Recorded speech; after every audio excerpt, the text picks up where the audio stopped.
ঠাকুরের চরণে শতকোটি প্রণাম। শ্রী শ্রী বড় মা জগজ্জননী লক্ষ্মী স্বরূপিণী বড় মার চরণে শতকোটি প্রণাম। শ্রী শ্রী বরদার চরণে শতকোটি প্রণাম।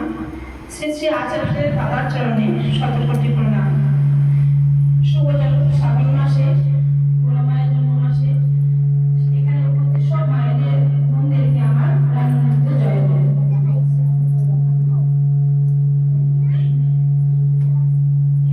মামি আদেশ করেছেন আলোচনা করার জন্য, ঠাকুর প্রসঙ্গে কিছু আলোচনা করার জন্য। তো আমি আলোচনা কি করবো, আমি তো ঈশ্বরের মধ্যে ভীষণ ব্যস্ত থাকি, অন্য সব ব্যস্ত থাকতে সবাই সংসার আছে, সবাই সংসারের বয়স সবাই ব্যস্ত থাকেন আমি জানি, তবুও আমারও মানে আমার বয়স অনুযায়ী আমার অভ্যস্ততা অনেক বেশি, অনেক দায়িত্ব বেশি। তো মামি আদেশ করেছেন, তার মানে ঠাকুর আমাকে এত ব্যস্ততার মধ্যে, যেরকম আমার মা বাবা ছেলে মেয়েদেরকে ফেলতে পারি না, হাজার কাজের মধ্যে যাই করে তারপরে ছেলে মেয়েকে ডাকবো বলি, ততটুকু মামি আমাকে মনে করি ঠাকুর আদেশ অনুযায়ী উনি আমাকে বলছেন কি আসো না কেন, যাও না কেন। যদি অন্য একটা কাজে ব্যস্ত ছিলাম, তো মামির আদেশে আমি আজকে আলোচনা প্রসঙ্গে মানে আসতে বাধ্য। আজকেও কাদা ছিল কিন্তু আমি আসতে বাধ্য, আমার মন চায় আসতে, কিন্তু মানে এমন বাধাই করতে থাকে, হয়তো কোনো গ্রহদোষ বা কোনো কিছু হতে পারে, ভীষণ মানে একটা জর্জরিত অবস্থা থেকে আসতে পারি না। আমি এখনো বলছেন যে প্রার্থনাতে আসে না কেন, প্রার্থনাতে আসে না, ভাগ জন্ম, সত্যি কথা। কিন্তু মানে আমি মনে করি যে আমার কর্মই মনে হচ্ছে যে ঠাকুর ঠাকুর আমাকে দিয়েছে না দুটো দায়িত্ব, মেয়েকে নিয়ে সংসার নিয়ে প্রচন্ড দায়িত্বের মধ্যে ঠাকুর আছে, তার জন্য আমি বলতে পারবো। তো ঠাকুরকে কেন্দ্র করে আমি আমার জীবনীটা বলতে গেলাম প্রথম, কেননা আমি এটা বুঝে নিয়েছি ঠাকুর যদি কাউকে, যদি কেউ সত্যি করে ঠাকুর মেনে চলে, তার ভোগ করার প্রয়োজন হয় না, তার সেবা দেওয়ার প্রয়োজন হয় না, তার মাতৃসম্মানে যাওয়ার প্রয়োজন হয় না, কতটুকু ঠাকুর সঙ্গে থাকে, মানে প্রতিটা ক্ষেত্রে প্রতিটা পদক্ষেপে ঠাকুর আমাকে এগিয়ে নিয়ে যাচ্ছে, হাজার ব্যস্ততার মধ্যে ঠাকুর আমার সঙ্গে আছে। তো এটা বলতে গিয়ে আমার ভাবে সামনে এসে গেছে, কেননা আমি যতটুকু আছি তার থেকে আমি মনে করি সহস্রগুণ বেশি আমার উপর চাপ পড়েছে, কিন্তু ঠাকুর সঙ্গে থাকায় আমি কিভাবে নিচ্ছি, কিভাবে কি পাচ্ছি, যখন ভাবি আমি এইসব কিভাবে করলাম আমি বুঝতে পারি না। তো ঠাকুর দেওয়াটা আমার জন্য কি মঙ্গলকর জিনিস আমি তো সেটা বুঝতে পারি না। আমি বিগত 11 বছর আগে আমি ঠাকুরকে নিয়ে প্রচন্ড নিন্দা করতাম, যে নাকি সবাই বলে গুরু দীক্ষা নেও, অনুকূলাপুর দীক্ষা নেও, ইষ্টবিধি করো, এই করো সেই করো, এটা কি আবার ইষ্টবিধি করলে কি ঠাকুর সব সঙ্গে ঢুকে? আজকে আমি যখন ধরেছি, আমি পদক্ষেপে আমি বুঝতে পেরেছি যে ঠাকুর ধরা আর ইষ্টবিধি করাটা আমার জন্য কতটুকু প্রয়োজন। আমি যখন অনেক সময় অনেক কিছু হয়, সারাদিন ক্লান্ত হয়ে আমি মানে ঘুমাতে রাত্র হয়ে যায়, তো ইষ্টবিধি করতে পারি না সময়, কিন্তু ওনার কোনো সূত্রে আমাকে উদ্যোগ দেখে যায়, আমি সবাই ঠিক ইষ্টবিধিটা করতে বাধ্য হই, আমি ইষ্টবিধিটা করি।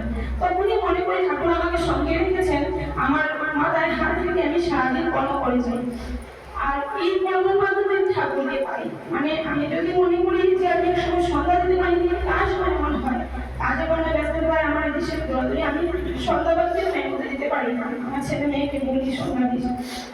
তারপরে আমি মনে করি সারাদিন মধ্যেই মনে করি আমি এইসব কাজ কি করে করি, সেগুলো কাজে আমি করতে পারতাম, জানতাম না, কিন্তু ঠাকুর ধরে আজকে ঠাকুর আমাকে চালিয়ে যাচ্ছেন, আমি একটু আমার নিজের পায়ে আঁকাচ্ছি, ঠাকুর আমার সঙ্গে আছেন, তাই আমি করতে পারছি। শুভ শ্রাবণ মাসে সব মায়েরা সব দিদিরা সব ব্যস্ততার মধ্যেও সব কিছু কাজকর্ম ফেলে আসে, ততটুকু আমিও আসতে চাইছিলাম। যাই হোক, আমি কালকে যেতে চেয়েছিলাম, যেতে পারিনি। তো এমন একটা সব মানে এখন টাইম হয়ে গেছে, 3:45 থেকে 45 পাচ্ছিল তখন। তো আমার স্বামী বললো, তুমি যে খাওয়া করছো যাবে মাতৃসম্মানে, আমি দোকান থেকে এসেছি খাওয়া দাওয়া করবো, তো চলো না আজকে আমারও মনটা আগ্রহ আছে, তোমাকে মাতৃসম্মানে যাবে, আমিও ঠাকুর মন্দিরে যাবো মনে হচ্ছে। তো এখানে না গিয়ে আমরা ঠাকুর মন্দিরে যাই, তার সঙ্গে আমার ছেলেমেয়েরা বললো মা চলো যাই। তো তখন আমি মাটির সঙ্গে না গিয়ে মন্দিরে গেলাম। মন্দিরে যেতে সময় খুব একটা অ্যাক্সিডেন্ট হতেছিল। তো কিভাবে বেঁচে গেলাম বলতে পারি না, একটুকের জন্য বেঁচে গেছি। বেঁচে গিয়ে আমরা গেছি মন্দিরে। মন্দিরে যাওয়ার পরে মানে ওইখানে মন্দিরে যাওয়ার সঙ্গে সঙ্গে দেখি প্রার্থনা শুরু হলো। প্রার্থনা করলাম, করে মন্দির থেকে আসলাম। হয়তো কিংবা কালকে যদি মানে মন্দিরে যাওয়া না থাকতো, বেরোতাম, হয়তো কিংবা এই অ্যাক্সিডেন্টটা বাইরে হতে পারতো, ভীষণ বড় অ্যাক্সিডেন্ট হতে পারতো, কিন্তু কিছু হয় নাই। তো ঠাকুর এইভাবে কেটে নিয়ে যাচ্ছে আমার সব কিছু। তো কর্মের মাধ্যমে ঠাকুরকে পাই। এটাই আমি বলি যে ঠাকুর আমাদেরকে সংসার ধর্ম চালিয়ে নিয়ে ঠাকুর ধর্ম কিভাবে শিখিয়েছে, এটা আমাদের ঠাকুরকে যদি কেউ ঘরে তাহলে বুঝতে পারবে, যেটা আমি 11 বছর আগে না ধরে আমি বুঝতে পারি না। যখন ইষ্টভীতি করি, ইষ্টভীতির মাধ্যমে আমি কত কিছু দোষ কেটে যায় আমি সারাদিন অন্তে বুঝি। তো এই সঙ্গে আমি একটা বড়মার মানে গল্প প্রসঙ্গে একটা ঘটনা আমি বলতে চাই। আমাদের সৎসঙ্গী মারা সবাই বড়মাকে লক্ষ্মী স্বরূপিণী মনে করে। তো পাবনা জেলার বারোদাম গ্রামে হিমাঙ্গিনী রায় বলে একজন মেয়ে, উনি খুব ঠাকুর বসতেন। তো উনি লক্ষ্মী মাকে দিতেন। বৃহস্পতিবার দিন হলে উনি ঠাকুর ঘরে ঢুকে উনি গড় বসিয়ে বড়মাকে দিতেন, লক্ষ্মী রানীকে দিতেন। তো লক্ষ্মী রানীর হাতে পাঁচ সঙ্গে দিতেন। লক্ষ্মী মা যেহেতু পাঁচ করে উনি পাঁচ বাড়ি দিতেন। কিন্তু উনি কি করলেন, পাঁচ বাড়ি লক্ষ্মী মায়ের হাতে দিলেন, মূর্তি আছিল মূর্তির হাতে দিলেন। দিদি পাঁচ বাড়িটা পড়ে গেলেন। উনি দৌড়ে গেলেন আবার পান নিয়ে গেলেন। গিয়ে আসার সময় মনে করলেন যাই না বড়মাকে জিজ্ঞেস করি।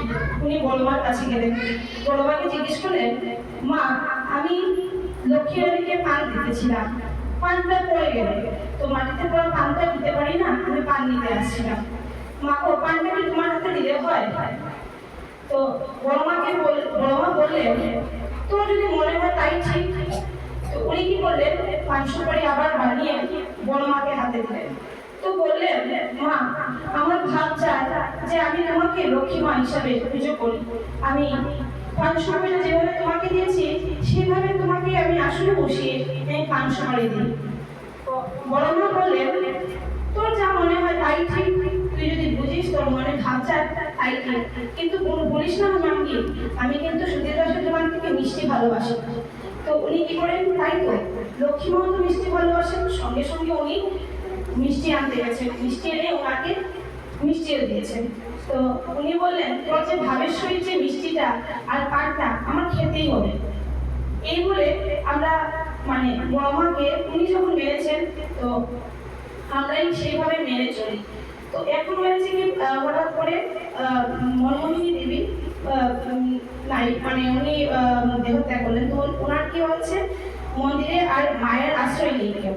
তখন ঠাকুর বললেন একদিন ঠাকুর মাকে বললেন যে মা এখন তো আর কেউ মন্দিরে কেউ আশ্রমে কেউ আর মার আশ্রয় নেই, এই মায়ের জায়গাটা তোমার নিতে হবে, সেই মাটা আজকে থেকে তুমি।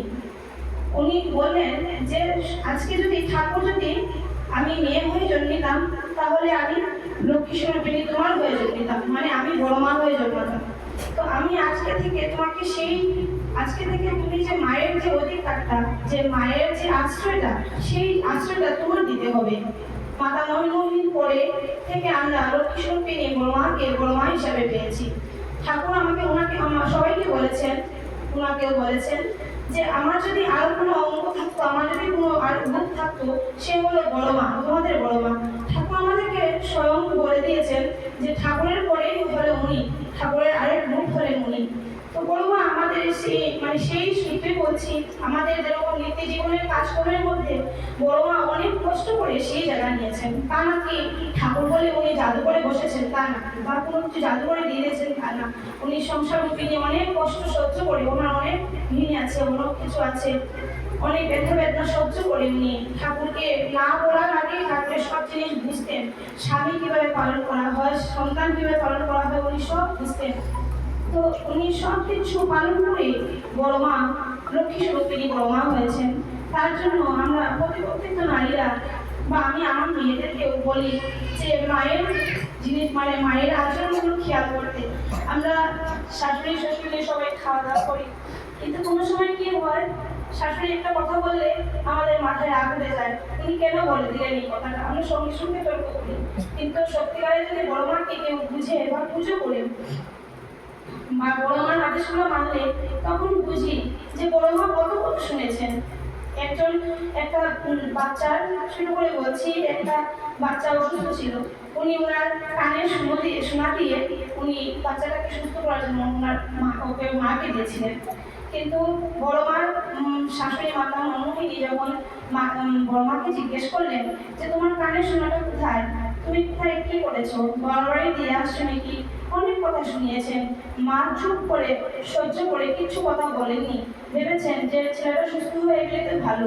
উনি কিচ্ছু বলেননি, এমনকি ঠাকুরকে উনি বলেননি, কথাগুলো শুনে গেছেন।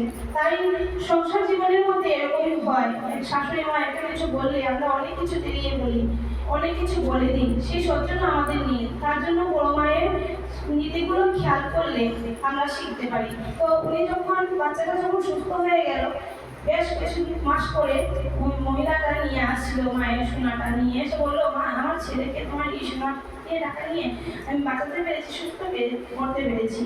তখন ওই সোনাটা মাতা মনমোহিনীর হাতে দেয় মহিলাটা।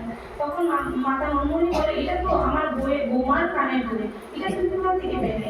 তো বললো যে মা, আমি একদিন আমার ছেলেকে নিয়ে অসুস্থ অবস্থায় এসেছিলাম, তখন মা আমাকে দিলেন এই কানের সোনাটা, দিয়ে বললেন সোনা টাকা নিয়ে যেতে। তো এইভাবে আমরা মানে ওই মা অনেক কিছু সহ্য করে, মুখ বুঝে অনেক কথা অনেক কিছু সহ্য করে উনি বড় মায়ের স্থান নিয়েছেন। আজকে আমরা লক্ষ্মী বড় মা হিসেবে পূজা করতে আমাদের মন চায়, কেন ওই যে হিমাঙ্গী রায় উনিও মন চেয়েছেন যে উনি লক্ষ্মী স্বরূপিনী। কেননা ওনাকে, ওনার যে কথাগুলো, ওনার যে সহ্য শক্তি, ওনার যে মানে লক্ষ্মী মায়ের স্বরূপিনী যেভাবে উনি দেখিয়ে দিয়ে গেছেন, আমাদের তো যেগুলো কথায় বা পাঠে আছে এগুলো শুনে মনে হয় অলৌকিক, কিন্তু অলৌকিক না, মাও সংসার জীবনে অনেক কষ্ট করেছেন। তাই আমরা মাকে লক্ষ্মী স্বরূপিনী বড় মা বলি। তো এই বলে শ্রাবণ মাসের যে দিদি এখানে আয়োজন করেছেন, ওনার মঙ্গল কামনা চেয়ে আমি আলোচনা প্রসঙ্গ এখানে সমাপ্ত করলাম। জয় গুরু।